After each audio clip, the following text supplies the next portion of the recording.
Good morning. My name is Jim Lewis, and I am a consulting minister around these here parts. And it is my pleasure to be with you this morning. My pronouns are he, him, they, them. And these sermons are wiggly things sometimes, and sometimes the names change. A more appropriate name for this sermon than what you see before you might be Refueling Community, Tales of Broken Bones, Chickens, and other important matters. To begin our sermon today, a story about someone who had possibly been a bit worn out by events in the world and was in need of some refueling from her community. The little red hen had been very productive over the past few days, laying eggs, which I cannot imagine is easy, taking her chicks to soccer practice, cleaning up the coop, working a full-time job at the farm, and taking care of her dear grand chicken parents who are having some health issues. To try and help her bounce back a bit, put a bit more pep in her cluck, she decides some bread would be helpful. Now, Red can't go to the store. Of course not, she's a hen. So her only avenue to get some bread is to make it herself. Every single step of the process of making it herself, mind you, starting with the planting the wheat. Now, I'm going to tell you, bread is not my comfort food. That's probably Netflix. So making a loaf of bread starting from planting wheat seeds is not my thing. But bread definitely brings comfort and encouragement to Red. So she's going to do this. Now, the hen is part of a farmyard community. So she asks the farm animals for help. But every time she asks for help, every barnyard animal responds with, does anybody know this story? With, not I, too busy is also true, possibly, for these animals. And they will not lift a paw or a flipper to help her. Will you help me plant the seeds? Not I. Will you help me harvest the wheat? Not I. And so on and so on. I've wondered if this traditional children's story encourages us to go it alone, to not ask for support. Red would probably tell us that it's no use asking for help. She is a perfectly capable hen, of course. Now, it would have been nice for her to have some help preparing that bread, but no one seemed like they were ready to help. So she engages in her bread-making work alone. And I would say, who can blame her in her story? Sometimes our lived experience causes us to steer away from finding support in community. Sometimes we've been shown that we will not find that support in the barnyard. Or, even if we haven't been shown that lack of support directly, we might be afraid to find out that support isn't there. Also, in our society, there is encouragement toward individual achievement, or at least the illusion of such. This exists within our Unitarian roots also. William Ellery Channing, among other Unitarians, put a spiritual and theological focus on the improvement of the individual. Now, I'm not saying that individual improvement is a bad thing by any means, but part of what I love about modern day church life is that it provides us a chance to refuel ourselves, re-energize, and re-enliven ourselves. And this doesn't happen in isolation. I mean, you're here. We're here together. If our spiritual connection were completed wholly by activities done in solitude, I don't think I'd see your faces this morning. This congregational community gives us a chance to engage, to grow, and to share in our joys and sorrows as a group.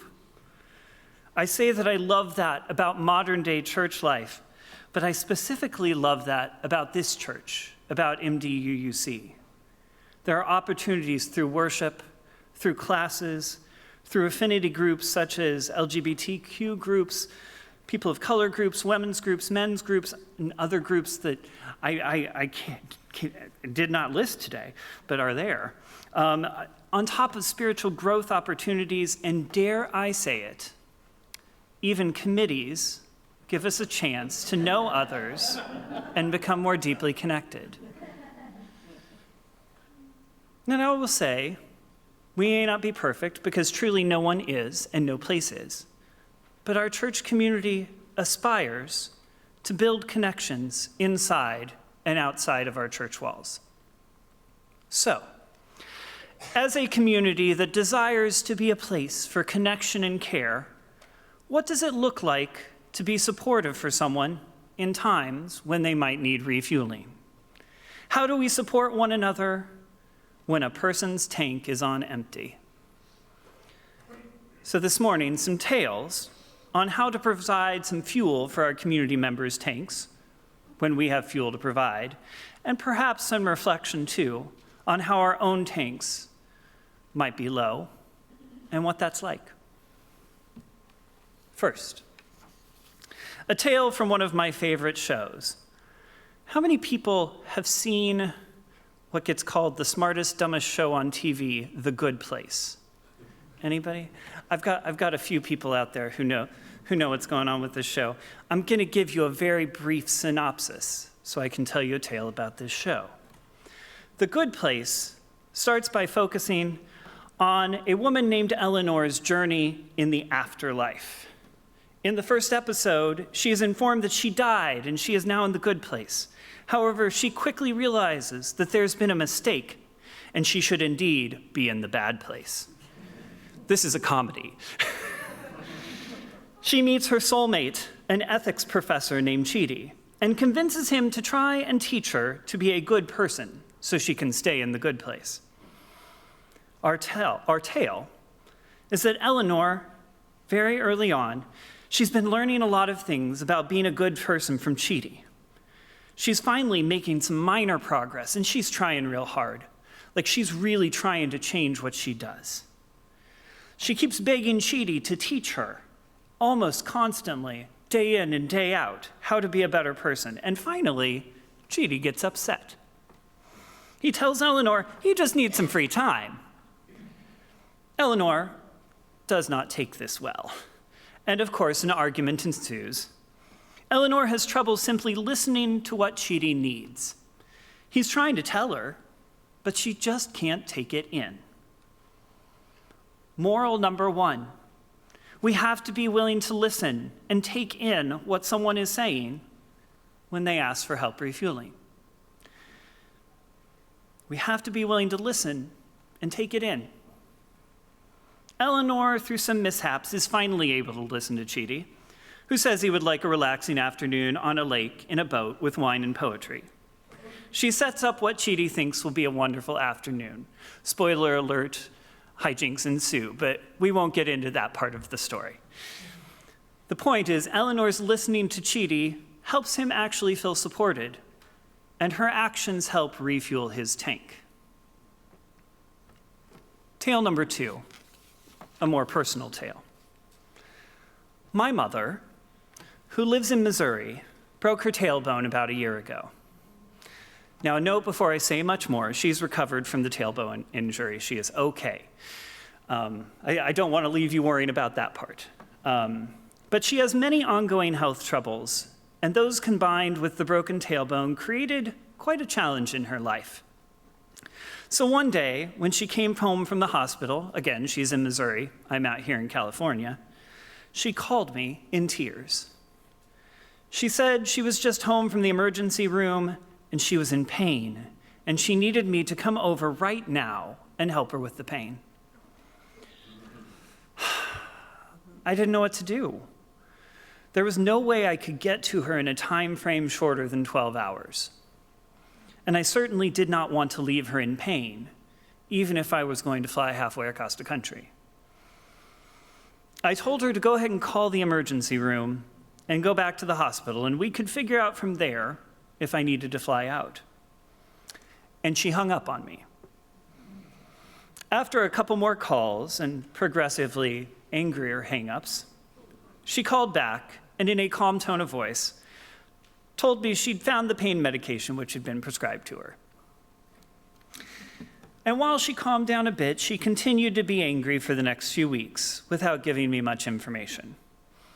After one long argument, I finally got her to tell me what the problem was. When she called me in tears, she said, and I told her to go back to the emergency room, what she needed was compassion and not directions about what to do. She needed me to say, "That sounds incredibly hard." For her, everything had become too much, and she needed kind words and soothing. Now, I'm a hospice chaplain most days. Listening and having compassion for people when they speak about their challenges is a primary part of my job. And still, this has been a challenge for me with my mother. Because if she says she's in pain, I immediately want to try and help her. But I have worked hard to internalize her request. When she talks to me about challenges, I always start now with compassion and listening. Moral number 2, I'm listening to what she says she needs to refuel, and I'm doing what it is she says she needs to help. Again, I'm listening to what she says she needs, and I'm doing it. And I will tell you that by listening and supporting her in the way she asked, we haven't been arguing. Now, she's in pain. I still follow up with her, and I encourage her to address that. But I always start with the compassion now.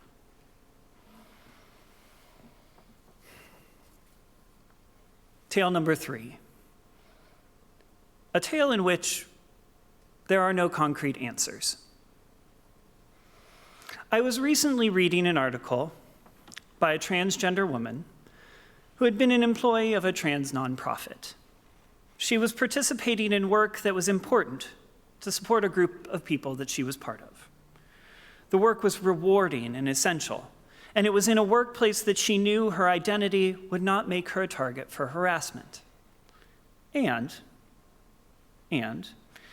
the reality of the work is that it brought her more directly into contact with stories and situations where people were experiencing violence, people who could have been her. She was always aware of these stories and situations, but they became part of her work also. The job itself also consisted of long hours and excessive expectations. She ended up leaving that job for the sake of her health, even though she wanted to support the lives of people whose struggles she could directly relate to.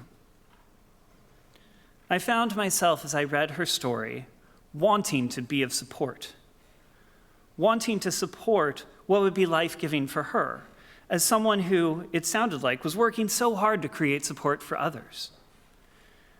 But also realizing that if she were in my life, I wouldn't know firsthand the experience she was facing.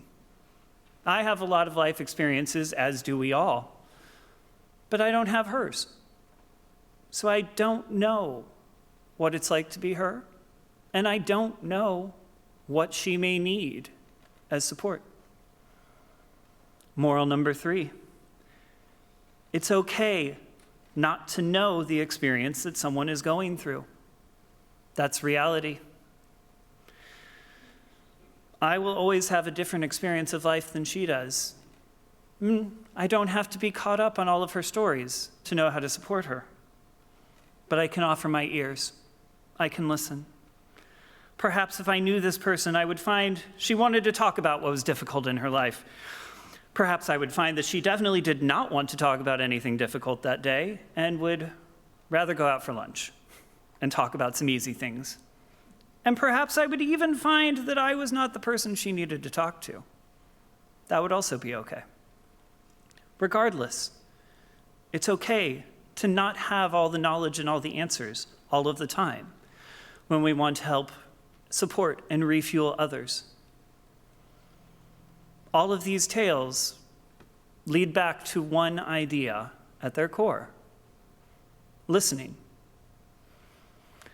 Listening and being present with someone always is the first step. When someone is drained or experiencing challenge, they can tell us better than any other source what they need. And if they don't know what they need, offering to listen is not a bad thing. So as we move toward the end of our service today, I want you to look around you. Take a look at the people sitting near you. These are the members of your community who are present today. Some of you may need a boost. Some of you may be able to give that boost. So I offer, if you're more extroverted when you get out of here, take some time to listen to a couple of people after service. Maybe someone you know better, maybe somebody you don't know as well. It's always a good day to engage with each other and build these supportive relationships. And for those of us who are more introverted, you extroverts can do this too, mind you. Keep your eyes out for this board in Borton Hall, and it has these note cards attached. You can put up a note card if there's something you need support with. You can put up a note card if there's something you can offer support with. It could be a good tool to help you reach out. And as always, reach out to your ministerial team and/or caring listeners if you need that deeper listening support that we may be able to provide you in community. May we be a people who endeavor to listen with compassion, ask for a boost, and when a little red hen asks us for help with baking her bread, whenever we can, may we say, "Yeah, I can do that with you." Blessed be.